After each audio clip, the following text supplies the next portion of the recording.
Hey everybody, what is going on? Hexlax here. Got another Master Duel video for you.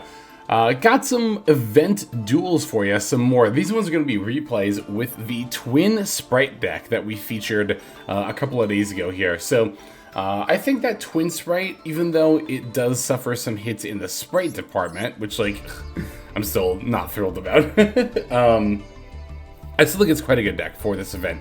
Certainly it is one of the more common ones out there.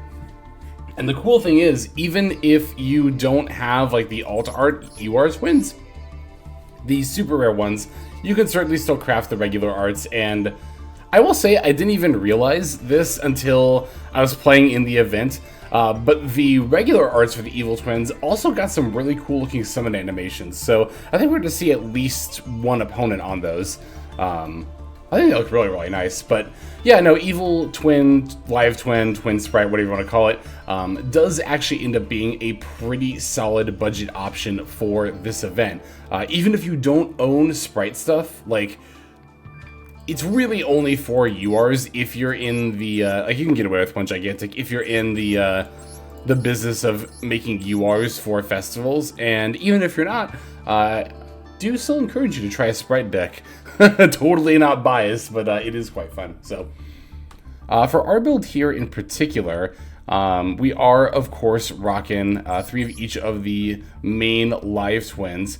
I tried to keep this build as similar to the ranked build as possible, but of course the loss of a lot of the sprite engine did mean we needed to play more extenders to compensate. The natural inclusion would be first to play a second copy of Sprite Red. Red and Carrot are both quite good and function as extenders in a similar way to Blue and Jet. That said, I wouldn't necessarily recommend maxing out on these because there are some other extenders we can play as well. EMP Meow Mine. So this is a card that I actually did almost include in the ranked ladder build, but I ultimately chose to play a second Sprite Carrot instead. But that said, EMP Meow Mine is quite a good card. I had a couple of comments saying, you should be playing this card this deck, and I'm like, yeah, no, I agree, it is a pretty good card in the deck. I don't think it's mandatory, but I think it is definitely one of the options that you consider quite highly. It's an extender, it's also disruption, but of course Sprite Carrot is like the same, it's also an extender and disruption, so that's kind of why, you know, I compare these two in my head, and I'm like, would I value more the bounce or the spell trap negate? And I do ultimately think the spell trap negate is stronger. But that said, I would like to try the EMP Meow Mine in a ranked ladder build at some point in the near future as well. Another extender that we're playing is the Live Twin Home. This is actually both kind of an extender and a starter. The Live Twin Home is not a card that has been played in the deck a lot, but if you're like me and you are kind of low on copies of Secret Password, I only have the one. Then Live Twin Home is not a bad substitute. And again, not even necessarily just a substitute, but the Live Twin Home does also make a good extension, as well as being a starter. There are definitely games where you might open one of your twins, and then the home, and then your twin, you know, baits out disruption. Let's say you even go for a Sunny Snitch. Like, okay, let's say you open Leela, Sunny Snitch, and then the home, right? Like, you go for the Leela, they Veiler it. You go for the Sunny Snitch, trying to make the Kiss Kill Frost, and they ash that, right? Now you have another form of potential extension that lets you actually just go full combo. Like, even if, let's say, they Gamma'd the Leela upon activation, right?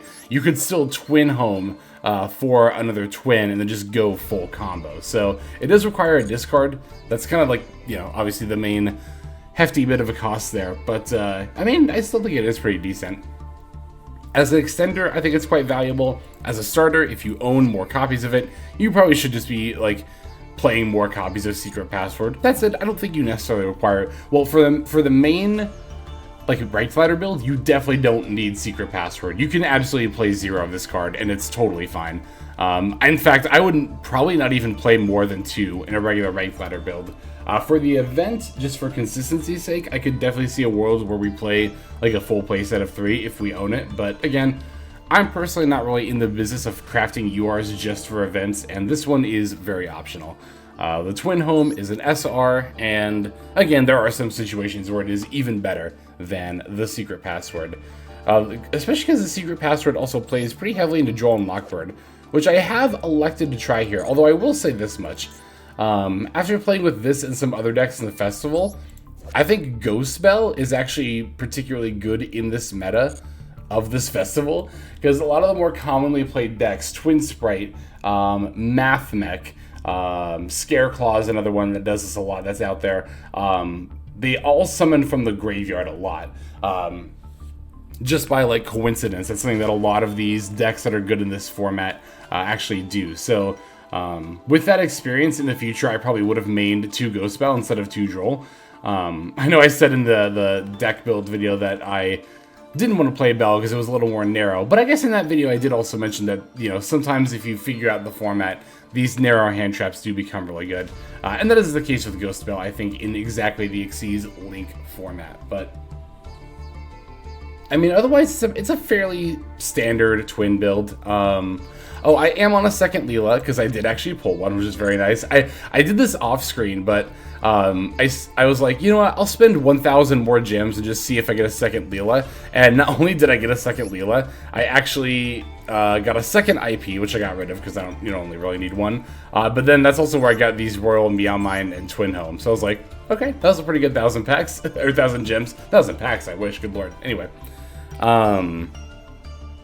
But yeah, no, so for the extra deck, second Leela, you definitely don't need this. You can absolutely just play one, but, we have the room, and the second one, while optional, is still played in quite a few builds. Like, in my next iteration of Twin Sprite for regular rank ladder, I'll probably try out the second Leela, right? So, but definitely not needed. Yeah, we got the one elf, because that is limited here. Nightmare Unicorn becomes a lot better in this format where SP doesn't exist. Same with the Underworld Goddess here, right? Expect those to come up a lot more. And then I had like one more extra slot left over, so threw in the Oni Bimaru Soul Sweeper as just a very, very solid rank 2. One of the better ones for sure. So, alright. I'm not going to really bother breaking this down card by card, because we've done that recently multiple times over. So yeah, and we also kind of did it in this own video too. Let's just go ahead and start taking a look at these duels.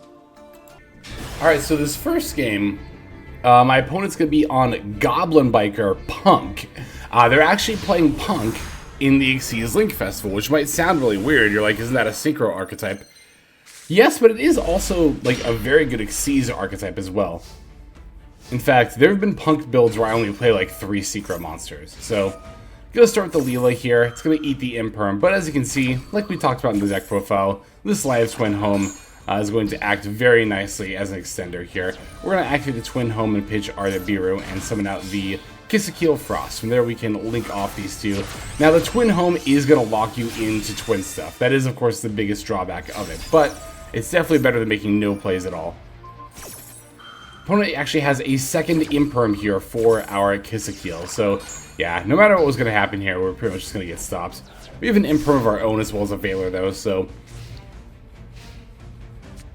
alright, after normal summoning the Goblin Biker, I decided to pull the Leela out of the graveyard here. No reason not to, because they're just going to run over my Kisakeel anyway, but they only went Clatter Splitter set to pass, so that tells me they don't really have that many plays in their hand. Unfortunately, we don't really have any plays of our own, is what I thought until I realized, oh, I can almost summon Effect Veiler, and then now I can link these two off. My original plan was to link them off for the Evil Twin Kisakeel, right?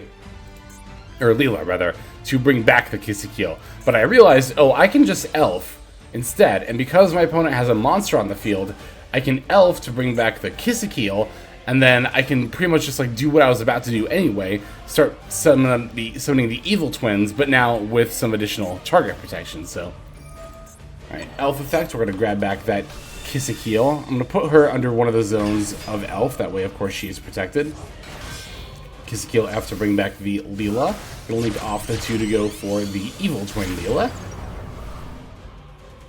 Now we can Evil Twin Leela effect to bring back the Evil Twin Kisakeel, which will let us draw a card. Now, ideally, I would have been bringing back the Leela here off the Kisakeel effect, right? And then popping cards. But basically, the way that this kind of ended up playing out is that I had to finish my turn 1 combo, so.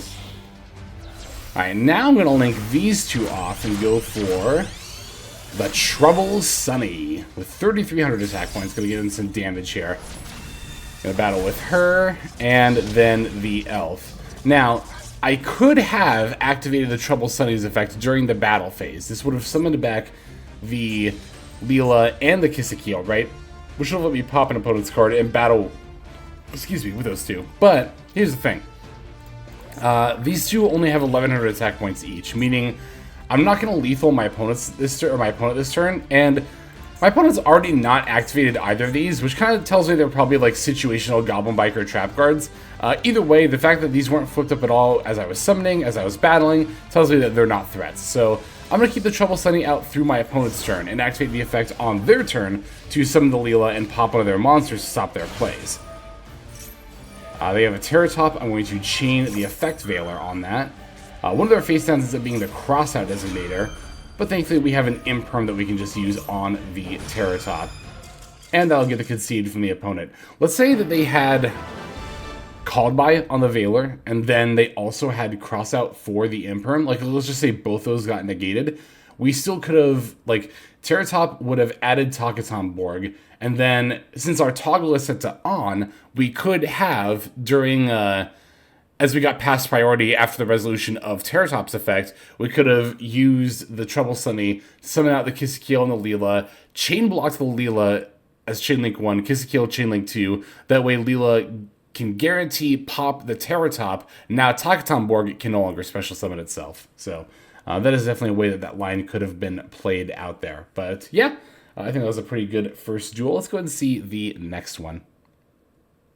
Alright, got a mirror match for this one. It is twin versus twin. We played quite a few of these kinds of matches, as you can imagine here. But we're going second, and this is a very solid 6-turn back and forth game. Well, I don't know how back and forth it is. I'm kind of remembering how it plays out, but there's a lot of interesting decision making here. I will say that I do wish that the actual board music played here. The event music is kind of whatever. Alright, so first thing off the bat that I want to talk about. You'll notice that I did not use the Ash Blossom on the Sunny Snitch, that I waited for the Leela. This was obviously, of course, intentional. I don't like using Ash Blossom on Sunny Stitch or, of course, Secret Password at all. It's really easy for them to just have the live twin in hand. I'd much rather that they summon it. I also chose to use Ash Blossom and not the Imperm here in particular, in case my opponent went to, say, special summon a Sprite monster, like let's say they summon a Red or a Carrot, and they go into Gigantic. To be fair, though, in that situation, I could have still used Ash Blossom anyway. And here, I do kind of wish I'd used Imperm, because as soon as this Chain Link resolves here, my opponent is going to have a triple attack. I'm going to put back the Imperm that is in my hand. So, yeah, no way I could have really... I guess I could have played around it, but I was also under the mindset that if they don't go for Gigantic and they try to do something else, that the Imperm is a little more generically useful in that regard. Ash Blossom can only negate a certain type of effect, where Imperm's a little more free about what it can negate, but... yeah, I did play to the triple attack there, to be fair. Alright, thankfully here, I don't think my opponent's really able to set up any twin plays. It's just going to be a Sprite inboard. They are on Smashers. I did see them add that, so that's worth noting. Okay, they have Elf IP, and then they're setting Smashers before passing back over to us. Going back over to our turn, getting that live twin home again is actually quite good. I'm going to start by normal summoning Leela Treat. I thought that, and this does end up being the case, this might get my opponent to use the IP Masquerena. So they're going to end up going for the Nightmare Unicorn, because of course the SP Little Knight is banned in this event.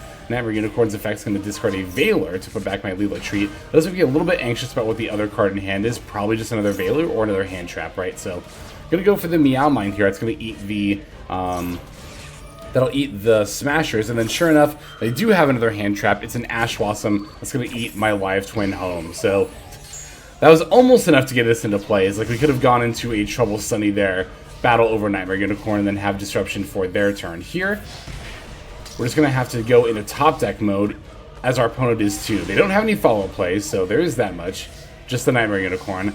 I have a Sprite Red, but you'll notice that I did not choose to set it. I'm just keeping it in my hand. So here's my thought process, because you might think, why wouldn't you set it? Now you're just going to take damage. You might even lose next turn. That is true, but if I were to set Sprite Red and then top deck like another Sprite monster, I'd probably just lose right then and there anyway, like more or less on the spot. But by not playing the Sprite Red, I'm opening myself up to a situation where my opponent does not have more follow-up plays, and I'm able to use this in order to combo off on my next turn, right? Again, if I top deck something like a Sprite Blue or a Jet, that's mainly what I'm thinking about here, or even just like a level 2 monster, like Kissekil Frost, right? Like a level 2 monster that doesn't make plays by itself. Just keeping that in mind and trying to make sure that we're playing to our outs. That's something that you always want to be doing, is playing to your outs, for sure. Alright. Live Twin Home is going to, or not Twin Home, that's in my graveyard. Sunny Snitch is going to come down on the opponent's field. They added a Leela, but they chose to battle here. This was actually a huge misplay on my opponent's part, and they definitely could have won here. They should have added a Kissekil. They should have actually added Kissekil Frost in particular. I think that would have been the best play, because it would have set it up in the graveyard, and you can't get the regular Leela's effect here anyway. But yeah, if they had grabbed a Leela monster, they could have linked these two off for Evil Twin, not Leela, Kissekil. Yeah, if they had gotten a Kissekil monster, they could have linked the Kissekil monster and the Nightmare Unicorn off for the Evil Twin Kissekil, and then brought back Leela and then done shenanigans, right? But we'll definitely take that. I think they just added Leela off of Instinct, because that's usually what you get for turn 1. So here we top decked our own Sunny Snitch, grabbing our own Leela, normal summoning, and activating the effect for Frost. Gonna special out the red.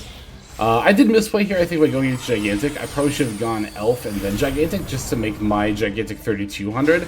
Then I could have gone Blue Jet for Gamma Burst for lethal. This might have been Blue Jet Gamma Burst lethal anyway. No, okay, so they had 500, they had 2,700 points on the field. I had, okay, so Blue, yeah, I think even without a boosted Gigantic, I'm pretty sure Gamma Burst would have just been lethal, right? Because my opponent has 2,700 points on the field. I would have had 4 monsters. Gamma Burst adds 1,400 to each. So the buff of 2 of those monsters is 2,800. That basically cancels out the 2,700 on my opponent's field. So 2,800 for the remaining 2 buffs, plus 16 plus 11 from Gigantic Blue, that's 27, plus Red is 37, plus Jet is 5,000, plus 28. No, I would have been 200 short. 200 short. Wow. But anyway, our opponent conceded, so that didn't matter. Alright, let's go ahead and see our last duel here. Alright, our last game here is going to be against Scareclaw. Now, we won the coin flip and went first, but I was looking at my opponent's build, and they're remaining 3 Dark Hole. They're remaining like Raigeki, Duster, Droplets, so I think even if we had lost the coin flip, they probably would have just made us go first here. Hand's looking pretty good. Going to use this Sunny Snitch to find our Live Twin Leela, and then we'll normal summon her. Doesn't actually matter if she gets negated here, because we have the Frost in hand. I will say, especially the Carrot here, I think was a little bit of a misplay.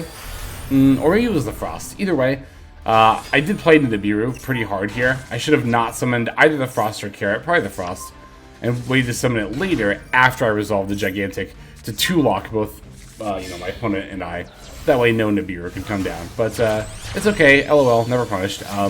So yeah, now we get to go into like basically like a full combo, but with multiple extenders in hand. So being to establish the Red and the Carrot here before linking off into the Kissekil. Like, I don't even think I even need the Sprite Elf's effect to do this combo line. And actually, in that regard, I did misplay. Another way that I actually misplayed this turn 1 is I could have used Elf's effect before going into the Evil Twins, and then linked them off with either Carrot or Red to make an IP. And then on my opponent's next, you know, I should have done that with Red because I have Imperm in hand, and then on my opponent's next turn, I could have used the Elf to bring back the Red. So yeah, my end board's gonna be missing an IP. It'll have like a random Live Twin I bring back instead, which is obviously not ideal, but our board is still, I think, fine enough.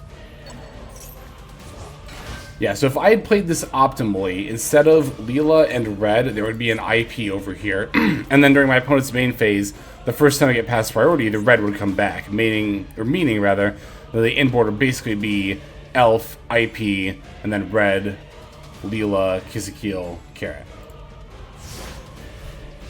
It's also fine to have Kissekil and Leela on the field here. I can simply use the Red or Carrot on the Kissekil. So Our opponent went Imperm on the Elf. I didn't respond with Carrot or anything because I'm like, that's fine. My board's full anyway. Elf's Revive doesn't matter here anyway, so I don't care about that at all. Then they went Droplet, pitching Imperm and a Triple Tack.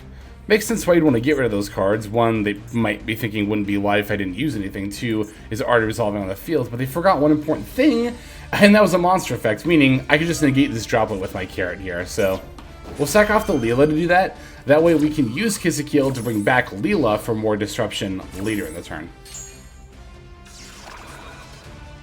Oh, they had a second Triple Tack, of course. They're using it to draw 2.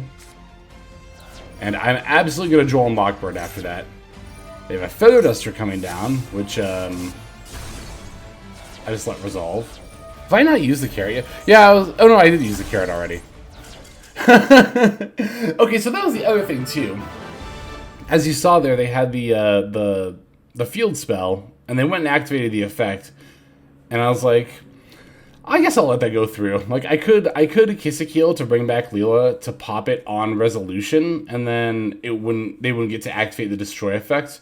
But like, I was like, you know what? They're probably just gonna destroy my Kiss-a-Kill anyway, and I still have the red that I haven't used, so this is fine. But then they just used it on the Elf, and I was like, okay, sure. You've already negated that, and I've already established that I don't care about it.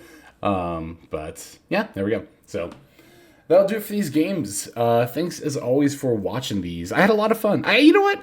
As much as I like to shit talk events, I think I had fun in this one just because I got to play a lot of decks that I already like. So, but yeah, that'll do it for this one. Thanks for watching. Let's go ahead and move now to our outro.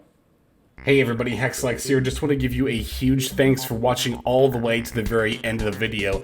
Believe it or not, that is actually one of the best ways that you can support the channel, is by watching the videos in their entirety. But there are many ways in which you can support the channel if you are so interested. The names that you're seeing on screen here, I gotta give an extra special thanks to, because these are people who have chosen to either become a member on YouTube, which if you're interested you can do as well via the join button next to the subscribe button down there, or have signed up over on Patreon and become members there. Link to that is going to be in the description below. Without the support that is being offered by, again, all the people that you're seeing on screen right here, I would not be able to take the time to dedicate to uploading daily YouTube videos. So thank you so very much. But there are also other ways you can support as well. Again, link to the description below. If you like my deck tracker that you'll see in a lot of my videos, the Untapped Companion, you can download that for free, and if you use my affiliate link down there, then that also goes a long way towards supporting the channel. That's, again, free. So is subscribing here on YouTube. That's also free and a huge way to support. You can also check out Twitch, once again linked in the description below. Following and subscribing over there will not only support as well, but also give you notifications of when I go live if you want to catch some of the live streams. But really, no matter how you choose to support, it all adds up, and it all definitely means the world. So thank you, each and every one of you. For now, this is Hexlex. I'm going to be signing out. But more than that, I'm hoping that you have a fantastic day.